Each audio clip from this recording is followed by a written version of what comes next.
Hello dear students of class 10th। आज का lecture 34 है और आज का टॉपिक है एक्सक्रीशन इन ह्यूमंस।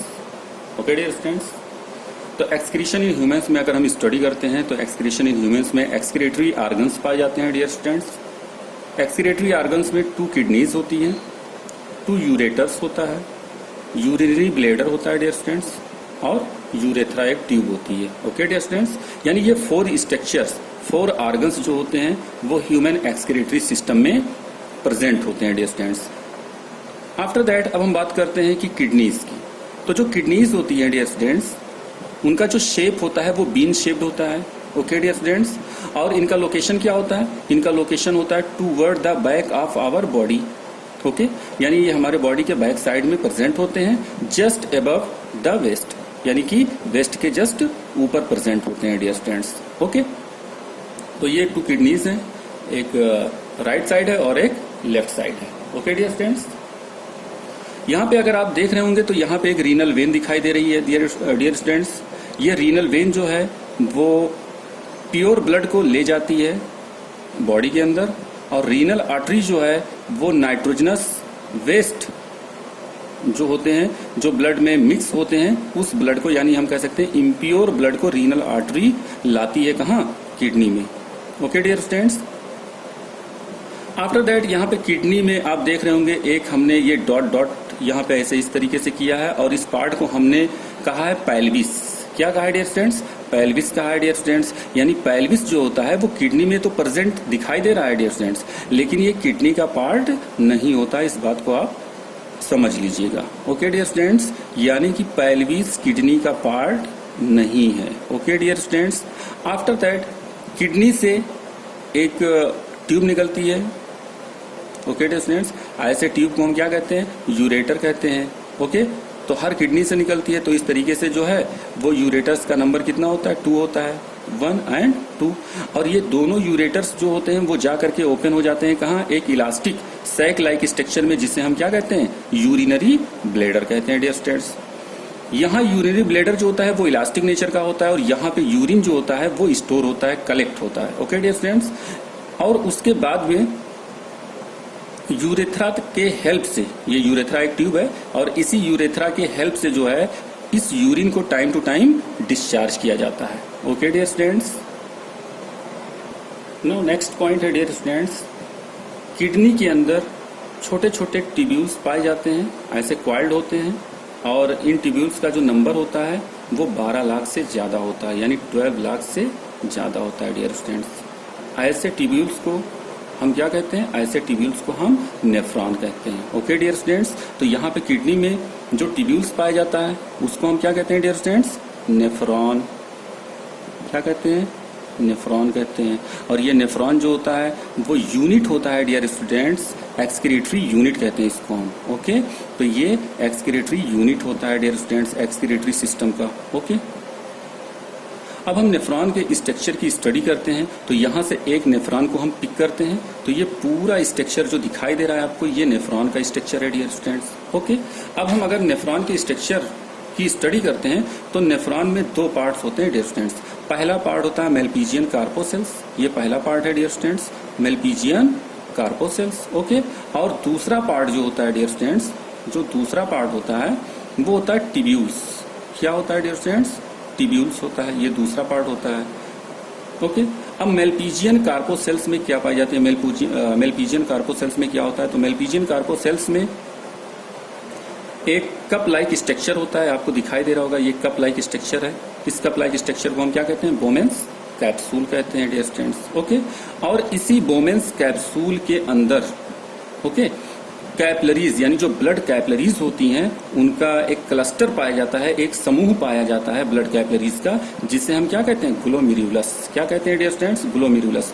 तो glomerulus is the cluster of capillaries, यानी कि blood capillaries. Okay dear students, glomerulus और बोमेंस कैप्सूल दोनों को कंबाइंड करके हम एक नेम देते हैं, मेलपीजियन कार्पोसेल। ओके डियर स्टूडेंट्स, यहाँ पे देखिएगा ग्लोमेरुलस में आपको 2 ट्यूब्यूल्स दिखाई दे रहा होगा, एक ट्यूब्यूल्स आ रही है और दूसरी ट्यूब्यूल्स जा रही है। जो ट्यूब्यूल्स आती है उसे हम एफरेंट आर्ट्रियोल कहते हैं। क्या कहते हैं? Afferent arteriole. और जो हमारे बॉडी के अंदर जाती है उसे हम क्या कहते हैं, इफरेंट आर्टरियोल।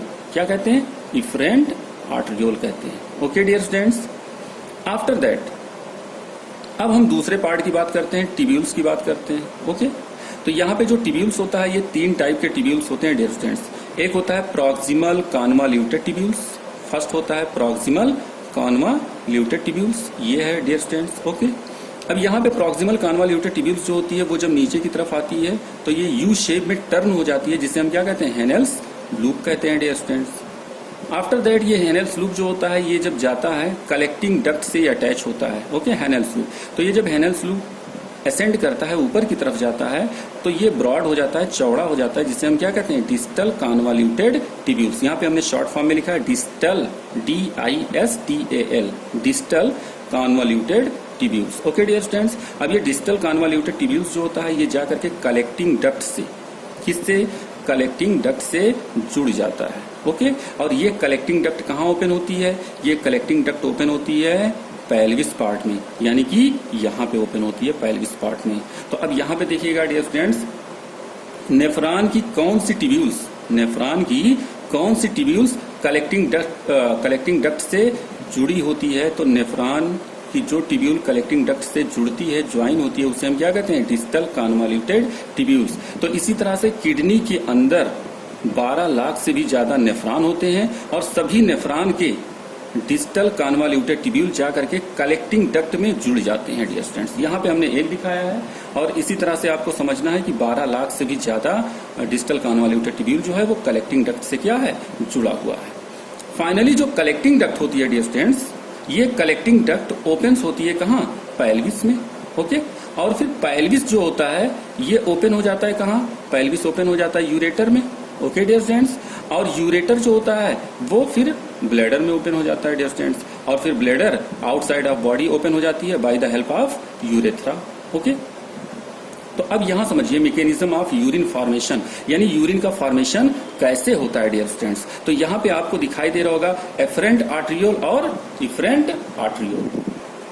यहाँ पे डियर स्टूडेंट्स एफरेंट आर्टरियोल का जो क्रॉस सेक्शन एरिया होता है, ओके, वो ज्यादा होता है in comparison to efferent arteriole के। यानी कि हम समझते हैं यहाँ पे ये हो गया एफरेंट आर्टरियोल, ओके, और ये हो गया इफरेंट आर्टरियोल। तो अब आप ही बताइए, दोनों फिगर को आप देखिए। ओके, तो यहाँ पे आप देखेंगे कि ये इसका क्रॉस सेक्शन एरिया जो है एफरेंट आर्टरियोल का क्रॉस सेक्शन एरिया क्या है, ज्यादा है, और इफरेंट आर्टरियोल का क्रॉस सेक्शन एरिया कम है। तो अगर एफरेंट आर्टरियोल का cross section area dear students ज्यादा है तो जो इम्प्योर ब्लड होंगे, यानी ऐसे ब्लड जिसमें नाइट्रोजनस मटेरियल मिक्स हैं, वो इम्प्योर ब्लड एफरेंट आर्टरियोल से ज्यादा अमाउंट में आएंगे। और कहाँ आएंगे, ग्लोमेरुलस में। कहाँ आएंगे, ग्लोमेरुलस में आएंगे, यानी कि यहाँ पे आएंगे डियर स्टूडेंट्स। ओके, उसके बाद में इफरेंट आर्टरियोल का क्रॉस सेक्शन एरिया क्या है, कम है डियर स्टूडेंट्स। तो जितना ब्लड आएगा जितने अमाउंट में, उतना ब्लड क्या यहाँ से निकल पाएगा, नहीं निकल पाएगा। इससे क्या हुआ, इससे ये हुआ कि यहाँ पे कुछ टाइम के लिए, यहाँ ग्लोमेरुलस में कुछ टाइम के लिए जो इम्प्योर ब्लड होगा वो स्टे करेगा, रुकेगा। और जब यहाँ पे ग्लोमेरुलस में ब्लड रुकेगा, स्टे करेगा कुछ टाइम के लिए, तो यहाँ पे एक हाइड्रोस्टेटिक प्रेशर डेवलप होगा। क्या डेवलप होगा, हाइड्रोस्टेटिक प्रेशर डेवलप होगा डियर स्टूडेंट्स। और उस हाइड्रोस्टेटिक प्रेशर की वजह से जो भी नाइट्रोजनस सब्सटेंस होंगे, यानी कि जैसे यूरिया है, ओके, अमोनिया है, या जो भी नाइट्रोजनस प्रोडक्ट होंगे, वो फिल्टर होकर कहाँ आ जाएंगे, वो फिल्टर होकर आ जाएंगे कहाँ डियर स्टूडेंट्स, बोमेन्स कैप्सूल में। ओके, तो बोमेन्स कैप्सूल में नाइट्रोजनस प्रोडक्ट आते कब हैं, जब ग्लोमेरुलस में हाइड्रोस्टेटिक प्रेशर प्रोड्यूस होता है। और ग्लोमेरुलस में हाइड्रोस्टेटिक प्रेशर क्यों प्रोड्यूस होता है, क्योंकि एफरेंट आर्टरियोल का क्रॉस सेक्शन एरिया ज्यादा है और इफरेंट आर्टरियोल का क्रॉस सेक्शन एरिया कम है। इस वजह से जो इम्प्योर ब्लड होते हैं, जो डर्टी ब्लड होते हैं, वो ग्लोमेरुलस में कुछ टाइम के लिए स्टे करते हैं, जिससे यहाँ पे हाइड्रोस्टेटिक प्रेशर डेवलप होता है। और उस हाइड्रोस्टेटिक प्रेशर की वजह से जो भी नाइट्रोजनस प्रोडक्ट होता है वो बोमेन्स कैप्सूल में आ जाता है। और नाइट्रोजनस प्रोडक्ट के साथ साथ glucose, amino acid, okay, salts और एक्सेस अमाउंट ऑफ वाटर, और वाटर के भी अमाउंट जो हैं वो फिल्टर होकर के कहाँ जाते हैं, बोमेन्स कैप्सूल में आ जाते हैं डियर स्टूडेंट्स। आफ्टर दैट अब ये सारे मटेरियल बोमेन्स कैप्सूल में आ गए हैं। अब ये बोमेन्स कैप्सूल से कहाँ जाएंगे? प्रॉक्सिमल कॉन्वोल्यूटेड टिब्यूल्स में, और प्रॉक्सिमल कॉन्वोल्यूटेड टिब्यूल से फिर ये कहाँ आएंगे? हैनेल्स लूप में आएंगे डियर स्टूडेंट्स। कहाँ आएंगे? हैनेल्स लूप में आएंगे। हैनेल्स लूप में डियर स्टूडेंट्स जब यूरिया के साथ साथ यूरिया आएगा, यूरिया के साथ साथ ग्लूकोज, अमाइनो एसिड, साल्ट्स और वाटर आएंगे, तो इनका रीएब्जॉर्प्शन हो जाएगा। क्या हो जाएगा डियर स्टूडेंट्स? रीएब्जॉर्प्शन, जिसे हम सेलेक्टिव रीएब्जॉर्प्शन कहते हैं। कैसे होगा? ये इफरेंट आर्ट्रियोल जो है ये इस तरह से हैनेल्स लूप के अराउंड ये ऐसे रन करेगा। ओके, केयरफुली समझिएगा इसको डियर स्टूडेंट्स। ये देखिए, ये इफरेंट आर्ट्रियोल है dear students, efferent arteriole. Okay, तो यहां देखिए ओके। अब होगा क्या कि हैनेल्स लूप, ये हैनेल्स लूप है डियर स्टूडेंट्स। इस हैनेल्स लूप में जो भी ग्लूकोज है, ग्लूकोज हमारे बॉडी के लिए क्या है? यूजफुल है। तो जो ग्लूकोज है, एमाइनो एसिड हैं, साल्ट हैं और वाटर हैं, इनका सेलेक्टिव रीएब्जॉर्प्शन हो जाएगा, और सेलेक्टिव रीएब्जॉर्प्शन के हेल्प से ये हैनेल्स लूप से कहाँ आ जाएंगे? इफरेंट आर्ट्रियोल के ब्लड में आ जाएंगे। ओके, अब आप कहेंगे नाइट्रोजन क्यों नहीं आएगा? तो नाइट्रोजन जो वेस्ट प्रोडक्ट है उसके मॉलिक्यूल्स बड़े होते हैं और उनका सेलेक्टिव रीएब्जॉर्प्शन नहीं होता है। तो वेस्ट प्रोडक्ट जो होगा वो कुछ वाटर के साथ येलो कलर में चेंज हो जाएगा, जिसे हम यूरिन कहेंगे। और ये यूरिन जो है वो हैनेल्स लूप से डिस्टल कॉन्वोल्यूटेड टिब्यूल्स में, डिस्टल कॉन्वोल्यूटेड टिब्यूल से ये कलेक्टिंग डक्ट में, और कलेक्टिंग डक्ट से फिर ये पैल्विस में, और पैल्विस से फिर यूरेटर की हेल्प से कहाँ आकर के कलेक्ट होगा? यूरिनरी ब्लेडर में। अब यूरिनरी ब्लेडर जो है वो सैक लाइक और इलास्टिक नेचर का होता है डियर स्टूडेंट्स। ओके, अब जब एक्सक्रीशन प्रोसेस करना होगा तो एक्सक्रीशन प्रोसेस के हेल्प से ये यूरेथ्रा टिब्यूल है, इस यूरेथ्रा टिब्यूल के हेल्प से जो भी यूरिन यहाँ पे कलेक्ट होगा डियर स्टूडेंट्स, ये यूरिन इस यूरेथ्रा टिब्यूल से बॉडी से क्या हो जाएगा? बाहर निकल जाएगा। ओके डियर स्टूडेंट्स, तो डियर स्टूडेंट्स इस पूरे मैकेनिज्म को आप केयरफुली समझिए और इसको जो है कॉन्सेप्ट को जो है वो क्लियर करिए डियर स्टूडेंट्स। और आज का लेक्चर यहीं पे कंप्लीट होता है। नेक्स्ट लेक्चर है डायलिसिस, और ये चैप्टर 1 का लास्ट लेक्चर है डायलिसिस। ओके डियर स्टूडेंट्स, तो यहाँ पे ये चैप्टर जो है डायलिसिस के बाद जो है चैप्टर कंप्लीट हो जाएगा। तो नेक्स्ट लेक्चर में हम डायलिसिस के बारे में जो है वो डिस्कस करेंगे डियर स्टूडेंट्स। तब तक के लिए God bless you, thank you.